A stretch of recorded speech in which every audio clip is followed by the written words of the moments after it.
Good morning, my name is Lorenza Illanes. I came from Mexico and I work at the Tech of Monterrey.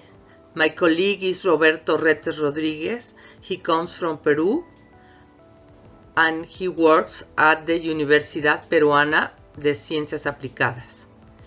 We're going to present our storyteller about calculus learning competencies through mathematical modeling. There are certain things that might surprise us when we investigate them in depth. What do you think?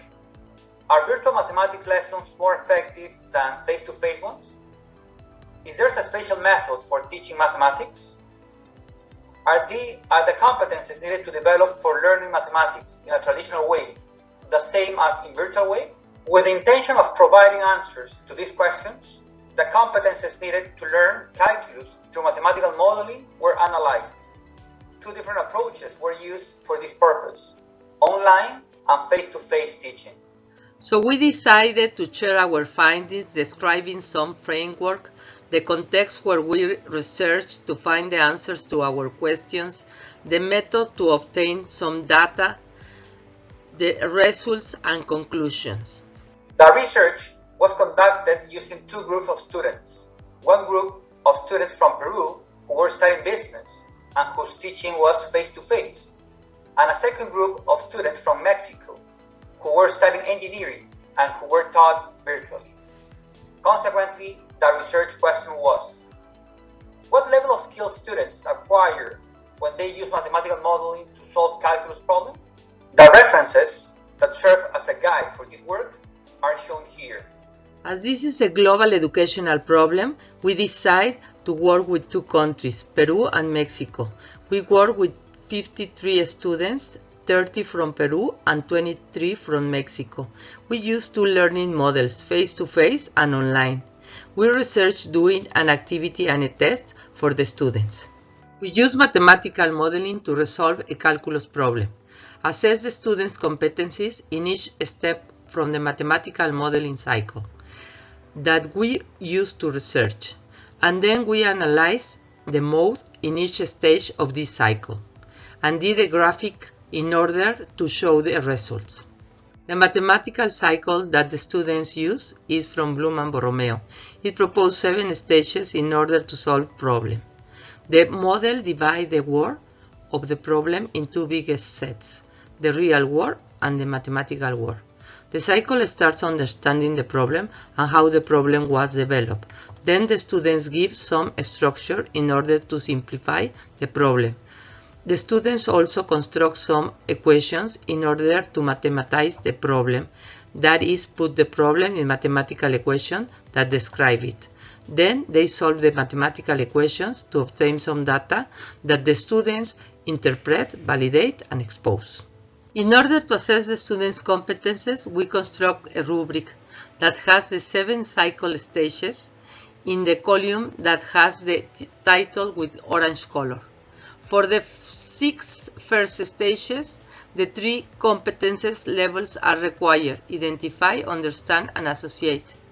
The 7th stage just requires the first 2 levels, identify and associate, and the 4th stage, that is the mathematical work, also requires the 4th level of competences, that is the critical analysis. These are the results of Mexico students. The block in the top is the activity and the block down is the test. The students are better in the activity because they develop this activity in the class with the teacher, answering some doubts. You can see also that for each student we assess the 7 steps, and you can see the colors of each step so you can recognize it. Most of the students develop the mathematical work at the level of 4 of competences because it was a mathematical course. Also, you can observe that the exposing step was better in the exam. In general, we can see that the students get at least the level 2 or more of the competences in the exams. We also can see that 15 of the students reach the level of 3 of competences in the understanding, constructing, and simplifying the problem. These tables show the results for each of the 30 students analyzed in the Peruvian group. The level found in each of the 7 competences considered is represented in bars of different colors. The first table corresponds to the activity developed with a teacher support. The other corresponds to the examination they took. These tables shows the mode recorded in each of the competences. The summary is shown by country, in other words, by teaching mode.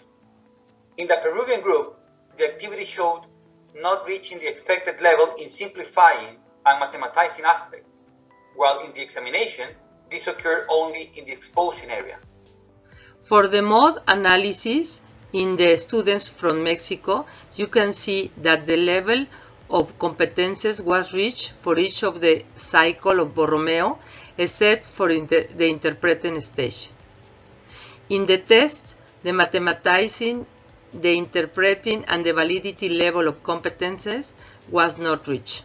This is an interesting way of presenting the results graphically, as it highlights the competences that were not developed and those that reached the maximum expected level.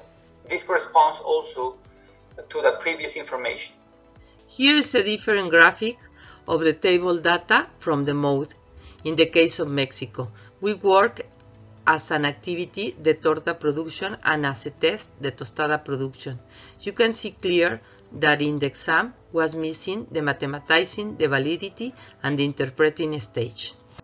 I am Lorenza Illanes from Mexico. I am a professor of the Tech of Monterrey.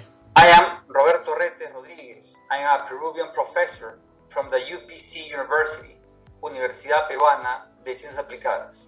And about results, discussion, and conclusions. The constructing stage is better in face-to-face learning. The simplifying and structuring, as well as the mathematizing stage, have no difference in the two modalities. Mathematical work is better with the virtual learning. The interpreting and validating steps are most favored by the face-to-face learning, although the competences in this research was not present. The exposing step is better in person. 3 problems that may obstruct the competences acquisition were found. It was omitted to ask for a scheme of the problem that helped the students to understand the constructing step. One of the questions asks, what is the value of the variable that maximizes the volume? Confuse the students of this grade. In most cases, we just say, what is the maximum volume? The interpreting, validity, and exposing steps were missing on the virtual learning. In conclusion, restructuring must be in the way of exposing and verifying steps in calculus problem solutions for the virtual learning. In the face-to-face learning, interpreting gives problems to the validating processes that must reflect within the classes. The constructing and exposing steps play an essential role with the students investigated who accomplished these steps was because of the interactive learning.